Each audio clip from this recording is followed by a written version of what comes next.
Dans l'objectif de faciliter l'accès au financement pour les femmes et les jeunes, à Tambacounda, l'Agence pour le développement local, ADL, et ses partenaires ont mis en place une ligne de crédit de 75 millions de nos francs CFA à leur disposition. Diam Signaté, le directeur général de l'ADL, est ici au micro de Moussa Omar Gueye et Amadou Djedjou, nos correspondants du côté de Tambacounda.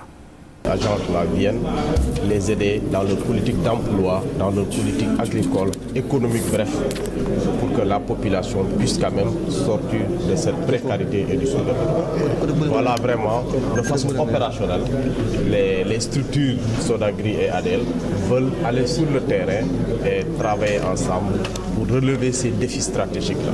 Donc ça s'inscrit en droite ligne dans le référentiel Sénégal 2050, mais surtout la vision claire du président de la République, les instructions du Premier ministre et du ministre de tutelle. C'est ce que nous sommes en train de faire. Nous sommes actuellement à Missira, dans le cadre du budget participatif.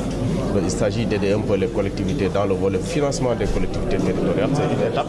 Deuxième étape, aujourd'hui, nous sommes là avec Sodagri, dans les jardins maraîchers, dans le volet agricole.